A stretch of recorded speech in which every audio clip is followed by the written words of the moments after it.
really late. Ladies and gentlemen, welcome to the SoFi Weekly, for which we are not late. Throw up that phone again, Tanner. No, I just got a text message. I don't want to show that off. Yeah, okay. Hopefully everyone is well. Let me take off this jacket. We're no longer in the Jensen Weekly. We're now doing the SoFi Weekly. So, how's everybody doing? Doing good. It's been a good week. Sorry, I literally just ended a live stream with the great and powerful Stephen Fiorillo. So I'm coming off a lot of energy from that freaking guy. Were you guys talking about Costco? Yeah, I mean, it was in the chat for sure. Yeah, I went over there. I'm like, wait a minute, you're live? I'm like, I better message you because you're going to be late. And somehow you barely made it by the skin. Let me ask you this: like, when you were in school, were you the guy that always like came in like, and you were like, oh man, I'm glad that my last name starts with an M. Like Tanner Manson, I guess he's got here, and you just come in the door. No, I don't know. No, I was having such a great time, and I like to give my friends their time to speak. And then I found out this second after that he was intentionally trying to make me late, but I was still on time. So good man, Steve. Yeah, let's see if Anchovy Steve is coming. That would be fun. He was calling Joby and Archer Aviation Anchovy. And so in terms of SoFi news, what the heck is going on? Did we have any SoFi news this week? I was hoping to have a video out of some SoFi news, but it's not out yet, so no. But okay. there was an interesting interview that happened this week, and the Upstart UMI came out, which showed off a worse than expected macro conditions for loans in January. That was pretty interesting, like very worse.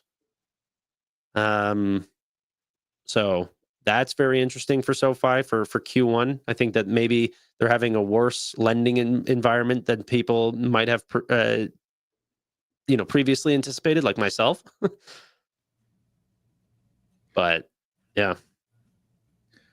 Yeah, I don't know. I can't remember what it was, but I saw something this week that it showed the opposite. There was a lot of demand on the lending side too. So I think it's a little bit premature to start hedging that or having some caution with lending. But yeah, it doesn't necessarily highlight demand. What their macro index highlights is here.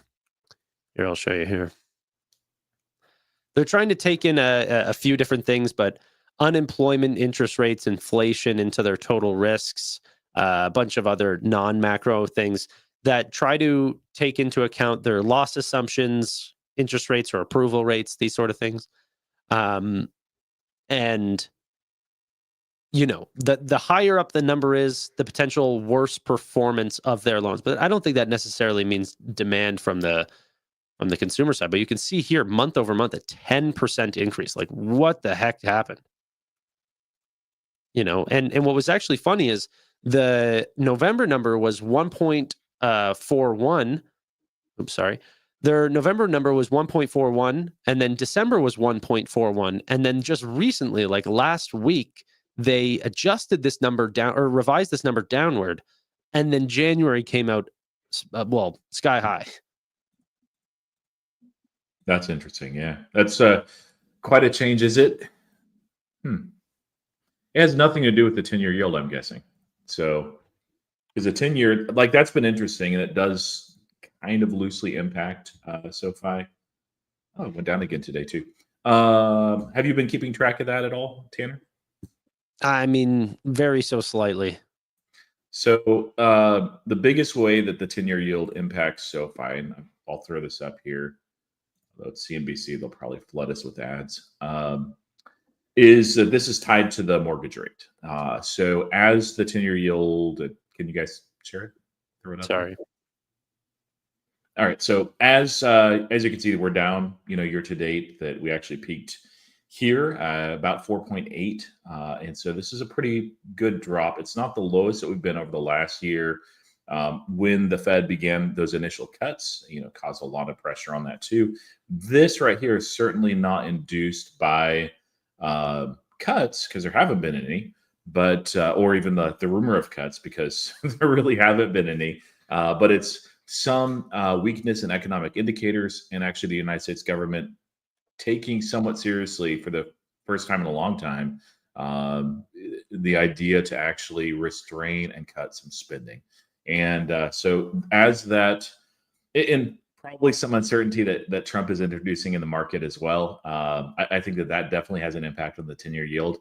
Now, I don't know if this is going to be sustained, but if it is, if we can get back here, do you remember on this date, which wasn't even like really that low, somewhere here, August 7th. Do you remember what Anthony Noto said about the demand?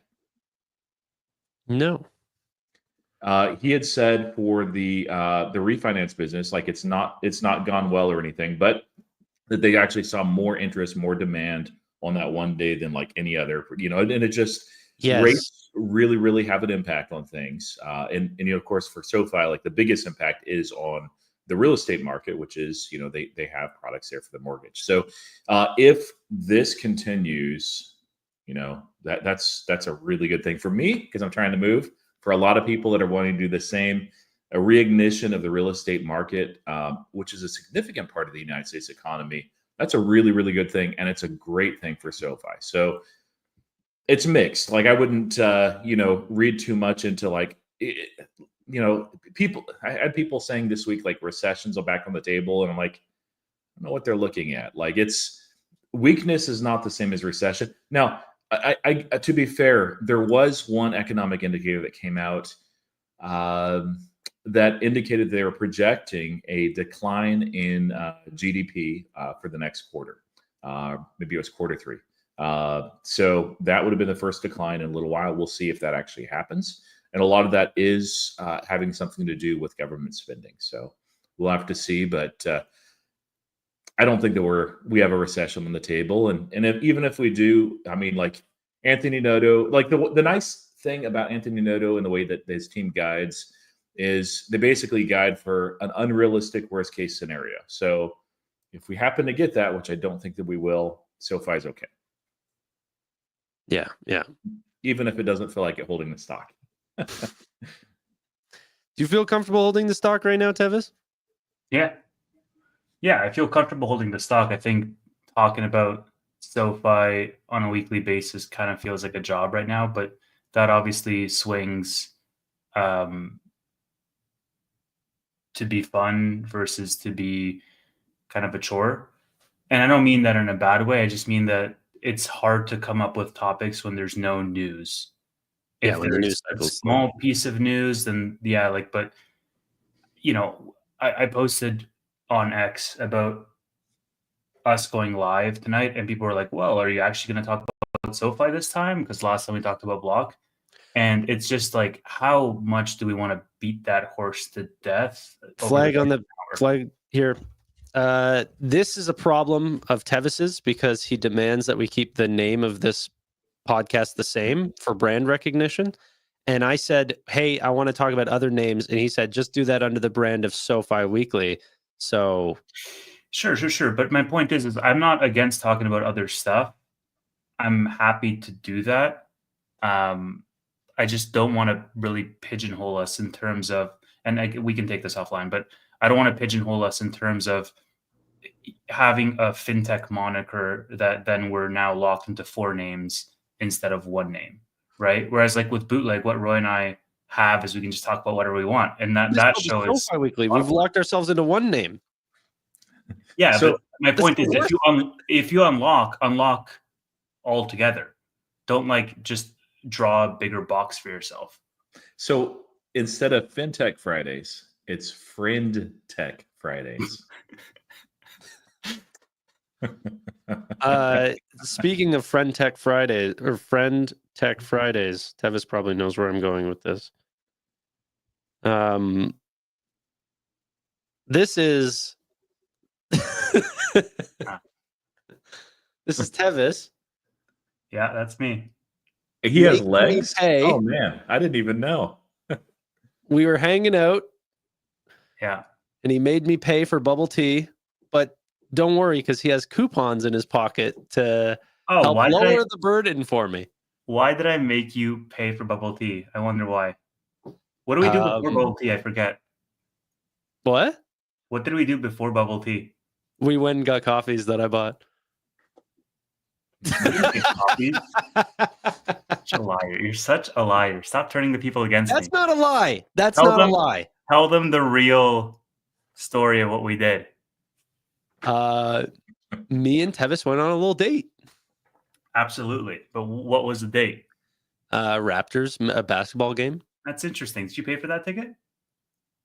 No. Did you pay for that ticket?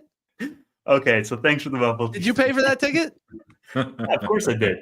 Did you pay for that ticket for me? Yeah. No, that's not true.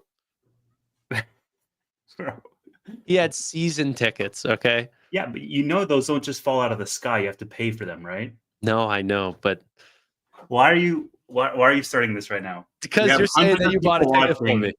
And you're absolutely like, all right, back to SoFi, Tanner. I had a really good time, by the way. And by the way, Thanks. you're kind of cute.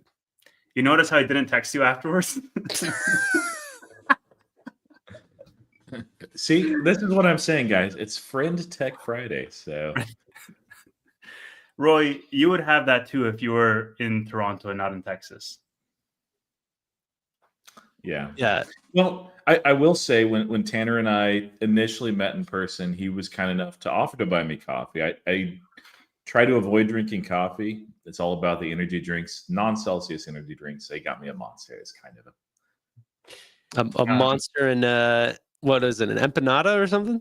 empanada. That's right. Yeah, I forgot about that. Man, You get to have lunches with Matt, which I'm so jealous about because you guys just hang out.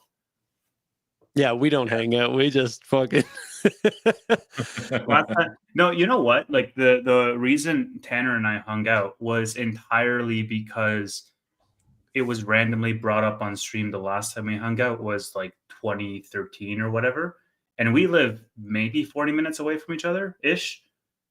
And that was really eye-opening because we hadn't hung out in, over a year and a half. And so we're like, all right, well, cool. Let's go watch a basketball game. It was a good time. It was a good time. It's not just the journey, it's the friends that you make along the way. Hey, man. Yeah, somebody said this was like a few weeks ago, like on X. It's like, yeah, I'm just here to make money. It's like, I'm here to make friends. Am I in the wrong? No, it's both. But it's honestly, like a serious note though, on times like we've had this week, which really got under a lot of people's skin because the S&P 500 went negative. NASDAQ had been negative for a little while. I think it bottomed at like 9% from the top, which is normal in a bull market pullback, but it makes all the difference in the world just to have other people that you're investing alongside that you've gotten to know that are pointing out things like Chris Patel and Sam Solid. Like they had a little podcast thing on X, and it was all the same things that I was looking at. And there's a couple things that they pointed out that I wasn't aware of, but it was so refreshing and great to see other people like having similar thoughts and like, hey, this is not the way that bull markets end. There is a whole lot of opportunity. Here's all these indicators telling you that this is probably a quality dip worth buying. And I'm like, okay, cool. Versus if we didn't have any kind of this community on YouTube, we didn't have it on X, like the internet didn't exist. My goodness, man, like holding through times like this where it just like sell off after sell off and you feel like an idiot because you didn't take money off. When Palantir was trading at like 110 or 120 and HIMS was trading at like 70, it's like, I'm the dumbest person. It's so nice to have both friends and people to interact with. And that also helps you make money. Yeah. Yeah. No, it is, I don't know. Sometimes I look back and I'm like, man, I don't know how I got here, but this might be the best position I could have ever been in life. Like, create my own schedule. I mean, I don't know about that, but up there probably. up there for sure. I mean, yeah, I could have been the president of, or the prime minister of Canada. I guess I could not have been the president of the United States. I mean, dream bigger. You got Yeah. You know what? You're probably best as a YouTuber. No, I'm very happy. Did you see that someone on Tucker Carlson, Roy, was somebody that we met? No. Do you recognize this face? Here, wait. Also, out of all of us here, Yeah. Isn't that insane? That is, yeah. Congratulations to him. That's Chris Josephs. He runs Autopilot or the Nancy Pelosi tracker. And Roy and I had a couple of lunches with him, just chilling. Yeah. out of all of us here, Roy has definitely had the best week. The man met his long lost brother, and he was mentioned in Forbes. All right. Like, what did you do this week, Tanner? Well, I didn't even know about the Forbes thing, so that's awesome. Yeah. Thank you. He's a technology blogger, according to Forbes. Yeah. That is amazing. But while that happened, his portfolio crashed and burned. Honestly, it wasn't nearly as bad as it would have been if I didn't have any kinds of hedge. I sold out of my block hedge a little bit too quickly, but I made some really good money on it, and I wanted to just have some cash on the side. But no, I took basically all the swings off the table, like everything. I had some short-term plays in PayPal. I had some crypto miners. I had GameStop, and I had a couple other little things, and I'm just like, that's gone. And that was middle of last week. I'm just like, hey, this right now is not the time for these. And a lot of that's been redeployed, mostly not in swings and long-term positions, but had a hedge, unintentional hedge on Palantir from underwater covered calls. Not everything's underwater, but some of it is. And I'm like, this is one of those times where it's like, yes. And, a couple other little hedges too. And it made it so that at one point, no longer the case, but I was actually down like 0.4% year to date. And it's like, yeah, that's no big deal. But like, I was up over 50% year to date, not that long ago. So I was just like, wow, that really shifted. And PayPal, of course, has been hurting a lot. It's been ridiculous. SoFi has been tanking some. Ran up a lot. That one's a little bit less. And Robinhood too. But yeah, it's one of those weeks. But I did have at one point. I think it was on Wednesday. I was just like, you know what? I don't need to look at the market at all the rest of the day. I'm not going to do it. I've made the moves that I'm going to make, and I'm just going to live with it. So usually I don't need to do that. There are times when I'll have like a day I'm just too busy to look, but that was the first time that intentionally I'm like, it's just not going to do me any good to look. So. Well, yeah, I mean, I've been buying a little bit, so it's been fun to follow the portfolio, but what's happened to Nvidia, I think, is an actual crime. And somebody has to pay for selling. Yeah, let's talk about that. So on Nvidia, Tanner, you're probably the person like to kick this segment off. First, what did you think about earnings, market reaction, and then what have you done with your position? Nvidia performed better than I thought it would on both EPS and revenue. Guidance improved versus Wall Street's expectations. I really wasn't even trying to guide for next quarter. I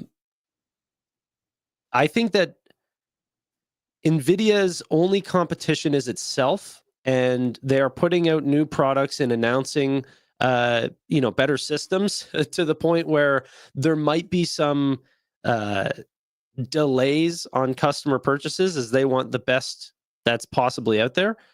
And so Nvidia's largest competitor is literally Nvidia, and there is no second place. And the thing that I really want to highlight is like CapEx spend is just like, there's just no end in sight. What is seeming like even comments from Sam Altman is just like, So true. He said, hey, we're going to be deploying and getting hundreds of thousands of GPUs, and I think that you guys are going to use every single last one of them.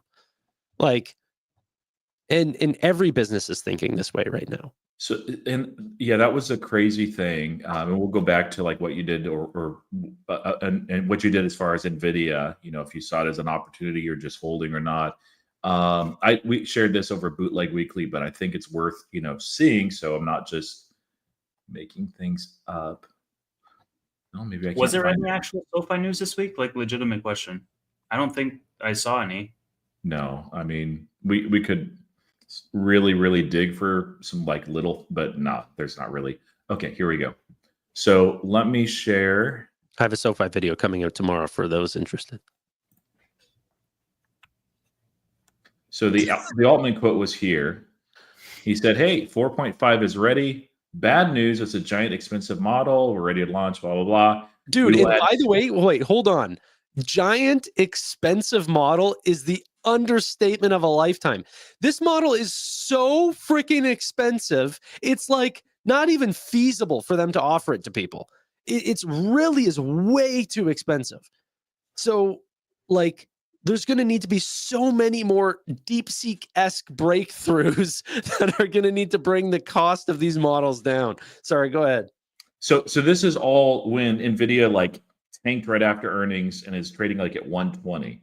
And Altman posts this giant expensive model that they can't basically do what they want to do with the model just because they're constrained with GPUs. So we'll add tens of thousands of GPUs next week. And it's like, hey, if that's it, it's like, yeah, that's a good number. Hundreds of thousands coming soon. And I'm pretty sure y'all will use every one we can rack up. Now, was he the only one that exact day that basically mentioned and said that was what was happening? Well, no. Amazon CEO Andy Jassy, excuse me, said there is not enough chips and power to meet AI demand. And was that all? No. Mark Zuckerberg, the same day. Meta reportedly in talks to raise $35 billion for data center financing led by Apollo Global Management. How in the world did Nvidia on that report, where I think that they exceeded, of course, their own guide, but they exceeded expectations. They exceeded my own too. And then you have these three huge people saying like, hey, we need a lot more GPUs. And it's not all from Nvidia, but Nvidia is getting the lion's share there, guys. I'm like, okay, Mr. Market, you are an idiot, and I will buy some more shares. So Nvidia is still not where I wanted as a position. It's going to take time. It's just DCAing, but I just bought some at that point. I'm like, done my DCA. I'm adding more.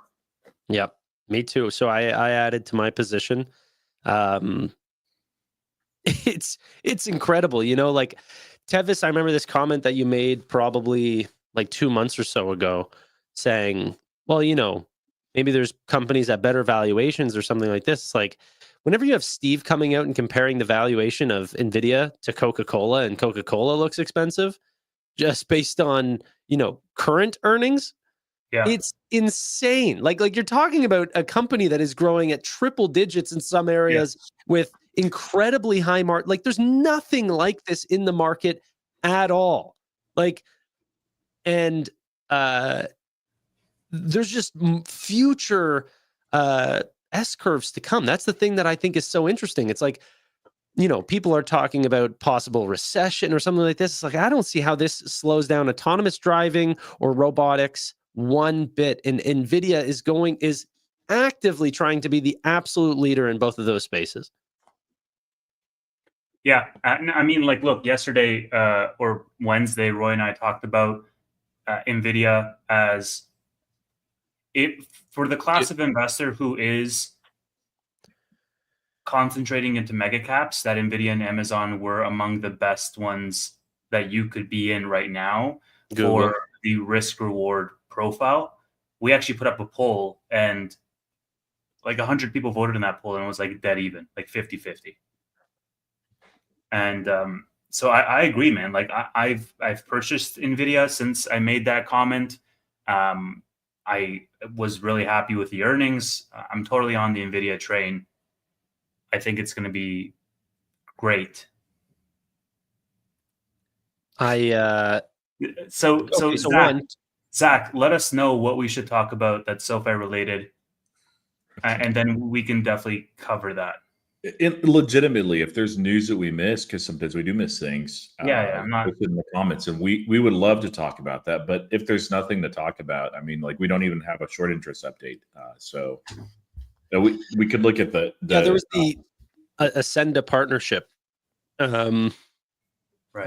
That's what happened this week. So SoFi said that the company that deals with all of the airlines and deals with all of the hotels, they've just partnered with that company directly. I honestly think they are going to go after every single hotel and airline and everything. But we've all said this on our respective channels over and over. So I bought one fintech today. Can you guys guess what that is? yes. You already Robin.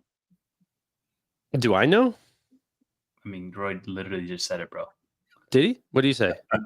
Well, guess since he didn't hear me. A firm? No. Robinhood.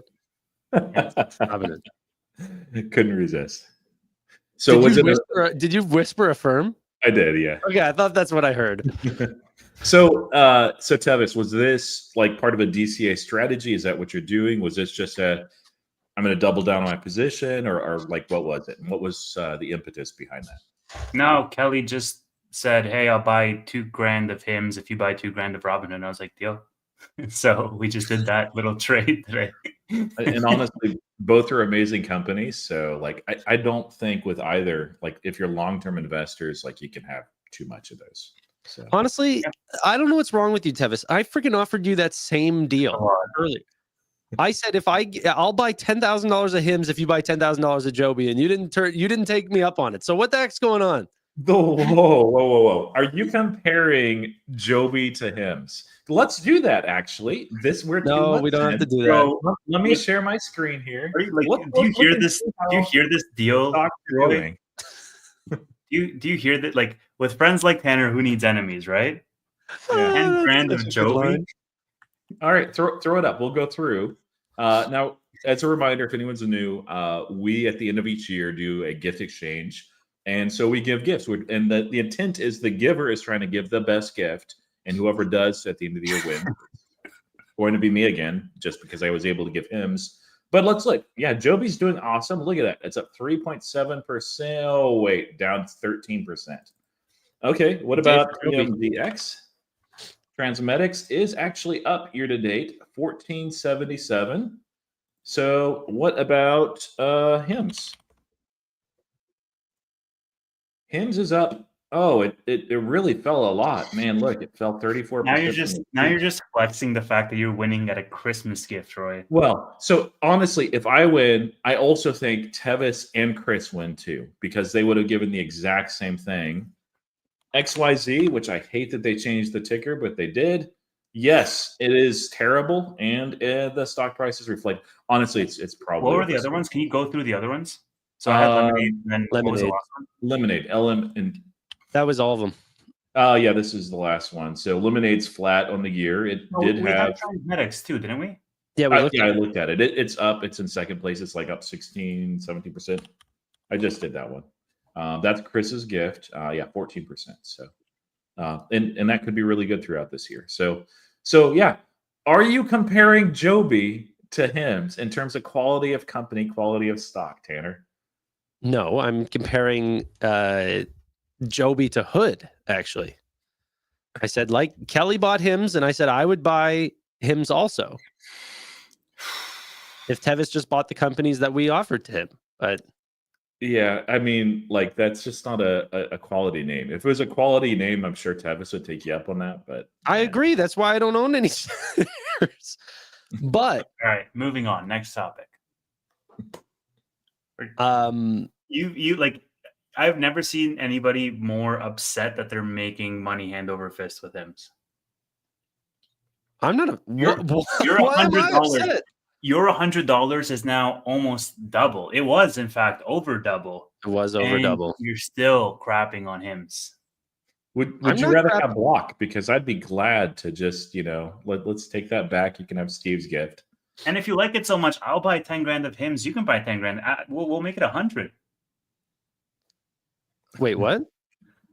For what? I'll buy HIMS. You buy Joby. We'll go 1 for 1. Make it 100. We can go 3 for 1. I'll buy 3 shares of HIMS for every 1 share of Joby you buy. No. Okay. I'm thinking maybe there might be a price where I could, but I'm okay. I think with Nvidia though, boy oh boy, does that company look fun. And the fact that even the fact that people even put that at 50%, like 50-50 on Amazon, just like blows me away. That like I think it's still misunderstood. It's like, you know, look at the growth rates of each company and then look at what they're trading at. It's like, it's insane.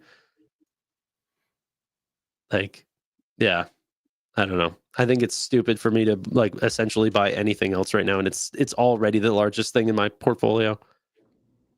And now, this is probably how you guys feel about HIMS, but it's like, you know. No, not at this price. I did sell write some puts on HIMS. You know, if it falls to that price, very happy to own that. We talked about this on Bootleg too, where you know I think it was SoFi at 4, HIMS at 10, like, Palantir at 30. Yeah. And like ranking, like if we could only pick one, which of those we'd pick. And of course, I was a Palantir guy, and Tevis went HIMS, and you know, SoFi. I mean, all of them are just ridiculously attractive. But yeah, neither of us picked SoFi at 4. As like, we can buy one. What would we buy? I'd buy HIMS at 10 because like HIMS at 10. Funny. Here's the lesson that I think people need to really drive home about this is like, all of us are not YOLOing into one name. No. You know, and there's so many people that are saying, okay, well, stop talking about all these companies and talk about the company that I've bet my entire life savings on one company. It's like, okay, but any company can have a bad report or a bad macro environment. I think it's good to even have a handful of names. That way you can take advantage of certain sector strengths and certain sector weaknesses that actually allow you to do some portfolio rebalancing to stay ahead. And you can still benefit greatly off those names. Too many lottery tickets I find in this market. I mean, I actually took ownership of a whole bunch of SoFi shares today because I had cash puts expiring today. So, but I mean, I'm gonna wheel those shares, so they might be gone in a couple weeks. But there you go. Like, I just think that with the volatility in SoFi right now, it's great if you want to wheel it because you can just create a good spread between 17 and 14. But then, other than that, it's just not. I don't know. Like, I feel like it made its move at the end of the year in 2024. And now it's just exhausted and wants to chill for a little bit. And that's fine. That's totally okay. Like, it doesn't need to move 100% every 3 months. So just know why you're holding it. And the reason why I hold SoFi is very different from the reason why I hold other names, you know, like what my expectations are for those names. And that's okay. But the fact is that, you know, people have been saying, okay, like, why are you talking about HIMS? Because that's the one I'm more excited about right now. Like I was saying this on Bootleg on Wednesday. Number one. Number two, it just has more news right now going on with it, whether that's stock related, volatility based, whatnot, like short interest, technical indicators, all of this, or whether it's actual fundamentals or macro around the stock. Like SoFi just hasn't like, other than the Ascenta Galileo news, I've seen a couple of TGL posts and then maybe something else about Galileo. And that's pretty much it for SoFi for the past, 2 weeks? So I haven't made SoFi content because I don't want to make content that'll bore people or regurgitate what I've been saying for a long time. But it doesn't make me any less bullish on SoFi. It's just a boring period right now. And that's why I said at the top of this podcast, like, it kind of feels like a chore to talk about SoFi right now, not because I'm bearish, but because it's just a quiet period. Yeah. And I think you said something interesting there, Tevis, which this last week and a half, 2 weeks has been a good reminder, I think, for some folks. It's okay to get an idea on a stock and hear the thesis from somebody else, but then comes a time where you need to do your own due diligence. The reason why is times like this. So, if for instance you followed Tevis and I into HIMS because we're talking about HIMS a lot, you're like, hey, Yeah. this is awesome, I'm making a ton of money. Then when it really pulled back aggressively, and it really pulled back aggressively, if Yeah. you've not done your own due diligence, it's so easy to be like, why am I holding this stupid thing? Like, it's just going down. How far is it going to go down? Like, did they really mess up earnings? Like, what's the actual thing here? And so, be sure to do your own due diligence. Be sure to dig in, like, however you do that, whatever method actually works for you. That way, when it comes to those times, you'll at least know it's like, well, the thesis is still intact for me. Nothing's really changed. So it's just price action and you can weather that storm. Because believe me, I, as a brand new investor, I was there where I didn't do adequate due diligence in some of the names that I held. And I'm like, okay, I messed up. And when I looked at the thesis, I'm like, the thesis is not there. I need to get out. Yeah. But it's so easy, just to make decisions based on emotion. That's why historically retail's been called dumb money. Yeah. It's just because we're not idiots. Retail is not idiots, but when you make decisions based on emotions primarily, that does create some really dumb things. Iron stomach, baby. That's what it's about. And So being patient and just like having the ability to just not make moves. Sometimes I find retail is always trying to make moves. And just like, hey, why don't you just chill on your position for a minute? That's one of the downsides of X, is that you can feel like you need to do that just because other people are doing that. And there are traders that are active traders. They need to do that. That's their bread and butter. And if that's you guys that are watching, then that's great. But if you're a long-term investor, it probably benefits you to do even less than what I do. What I do is basically DCA in one or two names. I might buy or sell something in the week. I'll look at stock price action and news because I like to cover that and I think it's interesting. But largely, I'm just sitting on my hands. Oh, and I'm selling, options. But that's it. Like it's not very active at all. let me ask you guys this, just so that we can have some SoFi related conversation when there's no news. We saw a drop this week to 13.5, and we've over the past month or couple months actually, we've had some solid support in the 14 range, whether it's 1450 or 14 flat, to the point where, I didn't think we would break below that, but we did. Do you think that, and obviously this is somewhat of a macro question, because what Trump does with tariffs, or like even, midway through today in that room, which we all saw, like that also changed the markets halfway through the day. It led into a sell-off intraday. Do we think that we're going back up and this was like a temporary pullback, or do we think that there's more pain over the next couple of weeks? For myself, I have cash secured puts for March 14th for $14 for SoFi. And I posted that on X weeks ago when I put on that trade. And that's for a fairly large block of shares. I don't think that's going to get hit, honestly, but it could very well get hit given where we are right now in the macro. So I'm just curious to hear from both of you guys. Yeah, I don't have a great feel of that. I felt like earlier, and that's one of the reasons why I got out of my swings, that a lot of risk names had gotten hit hard, and that it was likely it wasn't showing up in the index at all. I'm like, hey, this probably has more to fall. So I ended up, taking other swings off the table. It's kind of weird, we got a bounce, which honestly, based on RSI and just oversold conditions, not on the 14-day RSI for SPX, it was still pretty low. But we were looking at a bounce pretty much no matter what, just because barring like COVID or World War III, it just can't sell off that hard every single day. So I don't know that we're out of the woods as far as pain, but I would be surprised, if we see single digits like ever again for SoFi. I think dark mode Roy is a thing of the past. but I will bring it back if we need to. So I'm prepared. I haven't been buying or selling SoFi in a bit. I haven't been following the stock price super closely, just holding. I think that after the Upstart UMI data came out, I'm like, what's going to happen in Q1? And like, why haven't we seen a, close on that Blue Owl Capital deal yet? And I'm like, maybe, I don't know. I'm just like, maybe Q1 is a little bit more, not as animal spirits on the debt markets as what people had originally thought for 2025.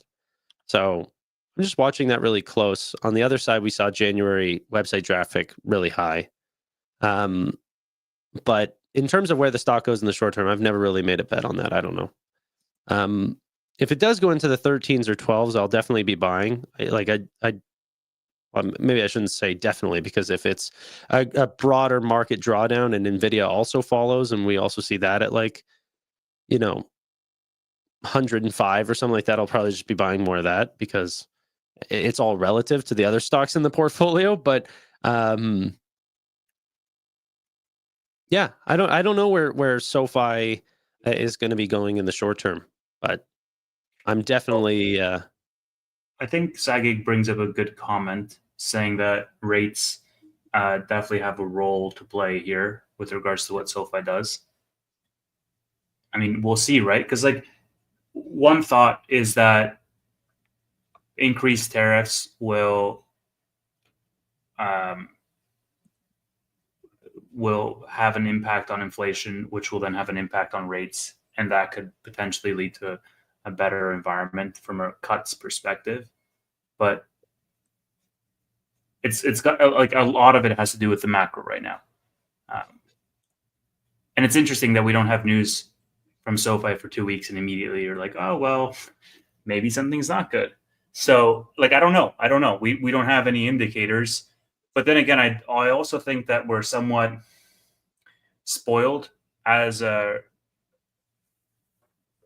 retail investor base because we have this podcast and we can allow people who work regular jobs to tune in every week and have a condensed summary of all the news. And then if there's nothing for us to talk about for 2 weeks, then people get a little bit restless because we've conditioned them over the course of the last 3 years to always have something to talk about every Friday. And yeah, I don't know. Can you remind me, when was that announced initially? At the earnings call, so January 27th or whatever it was. So yeah, I don't. It doesn't necessarily mean that there's a problem. It depends on the size of the deal, and that's not massive or anything. But well, the size of the deal was freaking huge. Yeah. Yes, but I mean, over 2 years too, though. What? As far as the complexity, that's what I'm meaning. It's not. I wouldn't think that it's much of a challenge thing. So I don't know. Especially if they're announcing it on the earnings call, you must be pretty close to finalizing. That's all. That is actually a fair point. That's actually true. Huh. Probably Monday or Tuesday it'll roll out and be there it is. Yeah. Yeah. Well, no, I was just thinking in the context of trade PMR, this isn't acquisition, so it's not the same thing. But you never really know when those things are announced, when they'll actually be. But yeah, usually when it's mentioned in the earnings call, that's indicative that it's fairly soon.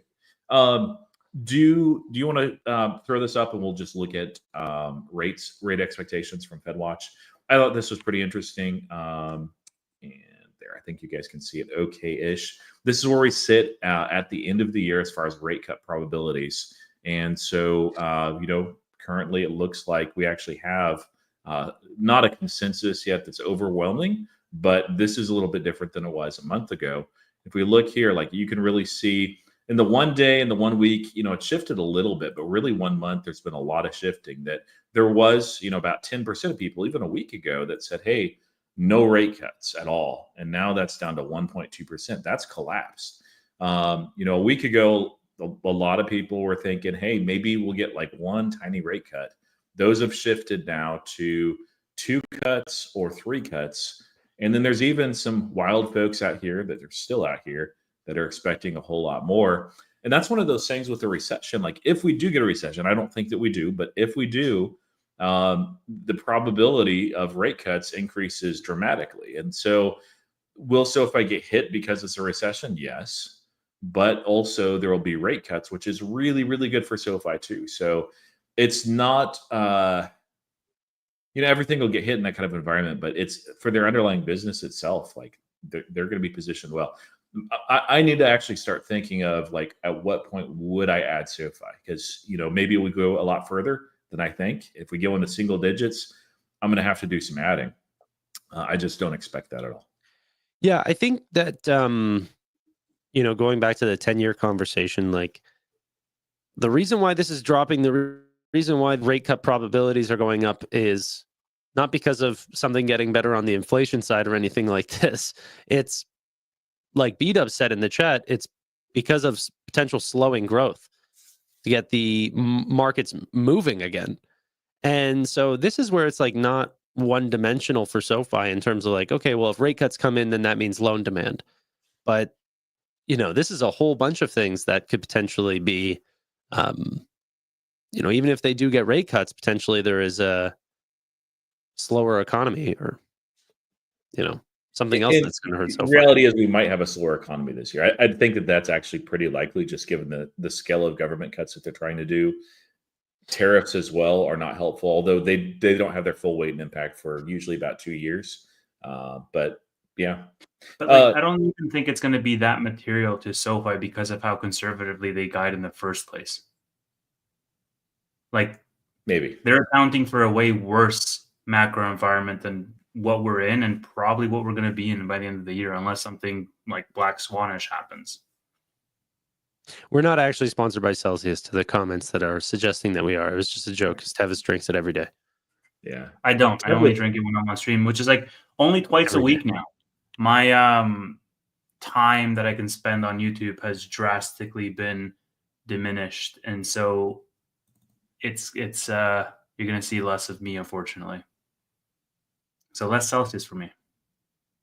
Well, maybe not because your schedule. You might be needing more Celsius. Yeah. Well, yeah, maybe. But yeah. So overall, more bullish than bearish in the conversation for sure. I didn't mean to turn it to a bearish side, but I do think it's also important. I think it's weird being in the position that we're in because, like, with all my positions, I'm always thinking like, okay, well, what could go wrong? And then whenever we speak about them online, people are like, oh, these guys don't know. Like, it's like, can I not think about the possibilities of different angles for this? But yeah. Yeah. And I, not at the level of Amit, but I was involved in debate when I was younger, and you have to look at both sides of the argument. And it's very, very helpful. Not just to throw out the bear case or the bull case if you're on the other side, but actually consider it, think about it, and understand it. And usually, there's at least something there that's credible. Every company has a bear and a bull case, no matter how good they are. But understanding that really helps you on days where some piece of news hits. Like HIMS is probably the best example here. That something happens and you're like, oh man, is it the end for HIMS? Well, what is actually meaningful for HIMS. Like the craziest thing is they compound semaglutide, but when I was a fairly new shareholder, tirzepatide was mentioned as going off the shortage list, which has nothing to do with HIMS at all. Nothing. Yeah. And that stock melted down, and I'm like, am I missing something? Or no, the market was just missing something, and short sellers were taking advantage of people, I guess, getting nervous around the stock. I'm not really sure, but I'm like, okay, I will buy a lot more. Thank you very much. Yeah, you got to know what you're holding.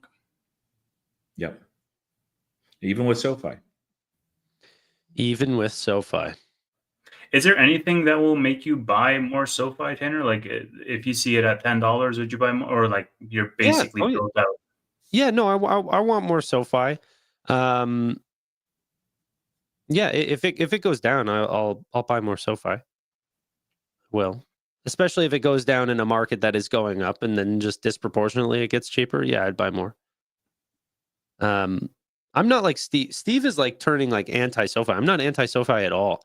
I'm actually feeling like really good with SoFi. They just like in every environment seem to beat expectations, and that's what they're going to do for 4 more quarters now, is beat out on what everyone writes in for expectations. And that's like, you cannot ask for more than that in any company that you own. But One of the frustrating things about this dip, though, is this is a dip on almost every name. So it's not just like ET FaceTime mentioned Nubank at $10 right now. If that was the only thing that dipped and it was at $10, I would be buying only Nubank. But there's a lot of other names where I'm like, I want more of this. Like the Nvidia dip is silly. Robinhood, I accelerated my DCA. I did my DCA and I added more. Just I'm like, if Tevis is buying, I should be buying too. So. On which name? Robinhood. Right. I mean, I bought a lot more of a lot of stocks. Like I'm down to like 2.5% cash, and that's after consolidating my swing portfolio. So, that's the really tough thing. You know, sometimes you do get dips in individual names, and those are opportune times. But oftentimes it's just a broad market pullback, and everything is dipping at once, and you have to pick. It's like, okay, where do I want to actually concentrate my capital? And whatever it is that you're investing in, that you have the strongest conviction in, usually concentrate there. Yeah. I am so, even in crazier macro environments, I'm just so insanely excited about the technological changes that are happening right now. And I'm just like, I don't know. I know I just keep going back to it, but it's like, it's really is the only thing going through my head right now. It's just like robotics, autonomous vehicles, artificial intelligence, data center. It's the only thing I'm thinking about. Oh man, actually, I have a great thing that we can talk about in the after hours. I've been, well, as a result of my, let's dive into it in the after hours, because like we're gonna fall into a rabbit hole. Okay, JP Morgan today came out and said that they have about 450 application or AI applications that are working, different agents. They said that by the end of the year, they want to get this over 1,000 separate agents. And I think that the thing that's very interesting for artificial intelligence that people just don't really grasp, I don't think, is like, this is going to be every single company of every single industry, every sector, everywhere. And today there are a couple hundred, and then, tomorrow there'll be a couple thousand, and then later down the line there'll be 10,000, and then later down the line they'll all be smarter and better and need less supervision. And the money that is going into headcount, it will transition to going into AI tokens and paying cloud providers. And like, legitimately, margins are going to stay the same at businesses. That is not going to change. I don't think companies are going to get more efficient necessarily. I think that they're all just going to grow faster. No, they're absolutely going to expand. Yeah, I agree with that. Well, I think that they all will price better for the consumer, but operationally, they're going to be able to squeeze more juice out of it, and margins will expand as a result of that. I disagree. Nope. That's what we've seen. Dude, I'm talking from personal experience of stuff that I've done this week. It will 1,000% expand. No, I disagree. And this is why. Okay. Google is a near perfect business. Okay. What? Listen, Google. Can you tell me of a single industry that has better margins than search? One business.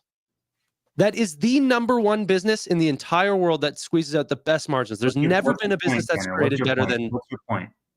Is that they still don't have great margins at the very end, at the very bottom line. They still find ways to lower their margin to get somewhere around a normal tech multiple. And so, even when you are put into an environment where you could have a 98% margin, you find ways to get that down to a 30 or 40%. Something along these lines. And so this is exactly what I think every single business will do. They will they will have the capacity to lower their margins by 1/100th, but then they will actually just throw a lot more into advertising, into geographical expansion, into new product lines, and that they'll actually not see as much margin compression as people think. I think Yeah, it'll but actually just be a lot more top line growth. sure, but at the same time, Google is like 50 businesses in one. Sure, Yes. search might have 98% margins, but it's asymptotic. Like it will never. Why do you think they're 50 The amount businesses of in one? effort, the amount of effort you need to go from 98% margins to 99% margins is way more than the amount of effort to go into one of their complementary business lines and get the margins from 30 to 40. They could have been search exclusive and held an extremely tight margin throughout their entire company history. The reason why they went to 50 businesses is because they had the ability to do so from search. Yes, So every company is going to do this. but there aren't 50 businesses now. It's a moot point. My point is like there's fewer margins to squeeze in search than there is probably in hardware or probably in other business lines that they have. That's fine. What I'm saying is those companies will find new expenses to spend on. They just are not going to spend it on headcount. Yeah, so but like I don't just think because that's right. I increase my margins and I spend the money anyways, because instead of giving it to taxes, I would rather invest in R&D to grow faster, doesn't mean that the margins didn't expand. Well, okay, sure. That's fine. Okay. Then margins will expand greatly. But I'm saying at the end of the day, their net income margin will not expand like what people think. These are not just going to be cash producing cows. Companies will want to grow faster. Like that's always been the way. You want me to show your screen? Yeah. So I use a Grok rather than pull up individual things. So like as far as dates, it's all over the place. But I think it's AI that actually works. And so you would expect that companies that adopt Palantir and also our country, well, my country, not yours, yet. Our country. Yeah. So there's a massive savings. Now, money that's saved is not always, you do have a point like Tanner, like if a company saves money, they're going to do something with that money, especially something like Google, where I don't think that they are, really driven to make their operation as lean as possible. Like I just don't see Google operating like that at all. Wrong kind of culture, wrong kind of leadership. And they also print money, which makes it harder to be fiscally responsible, honestly. There's a lot of different verticals. So Amit's post here, Mount Sinai, that they had ended up implementing just one application through AIP for Palantir, and they saved 1.5 million in one department in one hospital. Of course, they have a lot of hospitals, a lot of departments. That's Not clearly not what I was saying. What's that? That's clearly you're going off on a point that they would not be going after. If you think that after all of these years that I have not realized that companies are going to save money, is not what I'm saying at all. I'm saying that the companies, once they have received that money, are not just going to give it back to shareholders. They are going to put it back into growth, like what Teva said, back into R&D, and it's not going to be seen on the other end. It will be spent in other areas. To a certain extent, yes, but like if there's a real acceleration from AI for those companies, like this is not them just saying, okay, great, we're going to pay ourselves more or something like that. And you just look up 90 million of savings in 6 months, Department of Veteran Affairs, 315% ROI. This one was actually a big one. U.S. State Department, $100 million in savings. Kohl's, there's a more recent one on Kohl's too. Like every single time they shout out Palantir just because it's had a massive impact on their bottom line as well. Tyson Foods as well. That one was Tanner, this is a waste of time. Tanner, even if let's meet halfway, right? Even if you automate an entire department out and you save those costs, and instead of distributing back to your shareholders, you reinvest into R&D, the growth and efficiency unlocks that you're going to have is still going to be value accretive to your shareholders in just a longer payback period, because your company is not going to grow 10%. It's going to grow 15%. That's not what I said.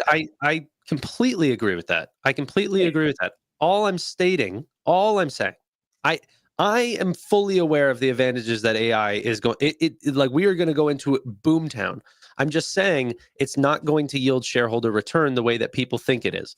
Like what? Well, it is going to lead to much faster revenue growth, which is going to lead to more net revenue. But What does it's that going lead to to? what? It's What not going to does lead to better margins.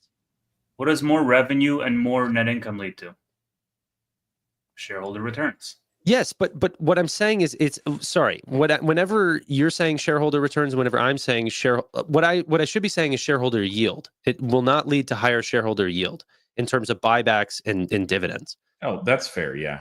That they're going to want to accelerate in this because it's so meaningful to their bottom line. Yes. They'll invest that. But when you said margin too, I should have asked like if you meant operating margin or gross margin, because those are two very different things. So yeah, no, I mean absolutely to the bottom line. We're talking net income margin here. I think that by the time they get there, companies will have spent it in some sort of form. So I think that companies we see this in every single evolution, the internet or any other form. Companies don't actually like the S&P of today should have a much higher dividend of the S&P before, but we really don't see that. Companies find a way to try to accelerate to find faster growth, and we're seeing that in the S&P. The S&P of the last 20 years has had a higher or a faster return than the years prior, but we don't actually see that too much in margin. So I think that the spend now for going to spend on human capital, to spend on AI tokens, we are going to find 1/10,000th less in cost for AI than we will in humans. But they are just going to spend 10,000 times more in AI than they would on humans. Yeah, the ROI is absolutely there. So, if they realize like, hey, if we spend triple what we're doing and we get, maybe a little bit less as percent of ROI, but it's still very attractive, they'll do that. I would argue that there is a local maximum in doing that because there's only so much you can automate, right? Like, let's just say you've taken a flow that's completely manual from end to end of that whole experience, and then you automate 80% of it, and you unlock all of that, and then you reinvest all that savings back to the business, and you automate 90%, 95%, and then you just keep a couple of humans in the loop because you've automated 99%. Well, hell, once you've gone to that point, all the money that it's printing for you, there's not really anything you can unlock, regardless of how much you invest, because it's fully automated, right? Like I saw this content creator who was who had made a complete agentic AI flow where he would record one video a week, right? And the agent would find the topics from his tweets and make a script for him. And he would just sit in front of a camera for an hour and record all of his thoughts. And then the agents would then clip it into shorts. They would post it on his channels. They would create a WordPress blog. They would post that. And so it was just like he had a little studio working for him. Once you get to that point, what else are you going to automate? You know what I'm saying? And all the profits that you unlock, like there's going to be automation, reinvestment, automation, reinvestment, automation, reinvestment. But at some point, you're going to have to break that loop because you're just making too much money and you can't automate anymore. And at that point, it will directly be distributed down. Not for the Googles of the world, because they can always find new lines of business. But I mean, for the small businesses of the world, it's just going to be, there's going to be a local maximum, is all I'm saying. Yeah, I think it's going to be very weird. Like, there's comments about people saying, we're going to have companies that are run by one-person shows that are $1 billion+ businesses. Like, this is what's going to come down to. Sure. And which is amazing. I don't know. I have this, like, the future is like now. Like, it's so weird that the things that we thought were going to be the future have arrived, and the things that we think are coming next, there's actually very few ideas for those types of things. Now it's just like, hey, now do this at scale. Like, I think it's very hard to imagine what 2050 would even look like. Yeah, and I think maybe like out that far, you will see a lot more in terms of buybacks and dividends if there's not another hyper growth vector. Maybe quantum is it, something else that we're not thinking of. But you're right, Toast, that there's only so much you can automate, but we're at like maybe 1% of the threshold. Maybe.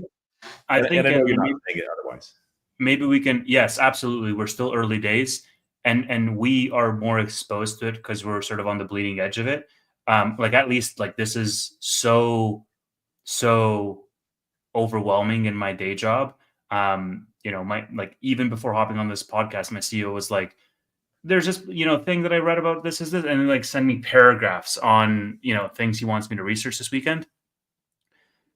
Look, my prediction is that over the next 5 years, because of the speed and efficiency unlocks allowed by agents, the consumer will absolutely have product and app fatigue. They're going to have SaaS fatigue. They're going to have Sure. a million subscriptions of every little microservice out there. Everything is automated. Everything is, packaged neatly into a product that an AI has built.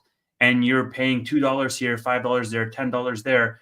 And it's just going to be way too much, man. Like, I just think that it's absolutely like it's the same thing that first there was cable, then there was Netflix, and now there's like a gazillion freaking streaming services, and it's like cable all over again, except you have to pay for all of them.